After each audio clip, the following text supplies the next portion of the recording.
ବାଳ ରହୁନୁ ବାଳ ସବୁବେଳେ ଗୋଟେ କାନ କତରା ଆସି ଗିଅର ଗିଅର ଡାକୁଛି ମାରିଛି ଗୋଟେ ରଟାସିଆ ଚାପୁଡ଼ ଏଇଠି କିଲେଙ୍କା ତ ଛରଛର କିନା ହଗି ପକେଇ ଦିଅ ବାଳ ଭୁକରେ ତୁ ଏତେ ମରିବୁଛୁ ହଁ ଯଦି ଏତେ ଭୁକ ଲାଗୁଛି ବାଳ ଯା ବାହାରକୁ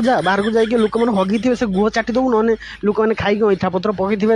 ଅଇଁଠା ଚାଟି ଦବୁ ବାଳ ଭିଆଇପି ଦେଖୁଛୁ ବାଳ ସବୁବେଳେ ୟାକୁ ଭଲ ଭଲକା ଖାଇବା ଦରକାର ବାଳ ମୁଁ ଗୋଟେ ବିଲେଇ ବାଳ 2 ଦିନ ହେଲା କ୍ଷୀର ଫିର କିଛି ପାଇନାହିଁ ନା ମୂଷା ପାଇନାହିଁ କିଛି ପାଇନାହିଁ ଖାଲି ଯାହା ମାଲିକାଣୀ ମାନେ ସେ ମାଛ ଫାଛ ଖାଇଥିଲେ ସେଇ କଣ୍ଟା ଫଣ୍ଟା ଖାଇକି ବଞ୍ଚିଛି ତୁ ବାଳ କୁକୁର ତୁ କିଛି ଭାବୁଛୁ ତତେ ପାଲେଜି ବିସ୍କୁଟ ଦିଆହବ ପାଲେଜି ବିସ୍କୁଟ ନା ପେଳ ଖାଇବୁ ତୁ ଚୁପଚାପ ଏଇଠିକି ବାଳ ମାଲିକ ବାହାରକୁ ଯାଇଛନ୍ତି ଯାହା କିଛି ଆଣିବେ ଖାଇବୁ ନହେଲେ ଏଇଠି ଠିକ ସେ ପେଳ କୁଣ୍ଡେଇକି ବସ୍ତା ଯେବେ ମାଲିକ ଆସିବେ ଖାଇବୁ ନହେଲେ ଗାଣ୍ଡି ମରିବୁ ଚାଲବେ ବାଳ କୁକୁର ନା ମୋ ପେଳ ମ୍ୟାଉ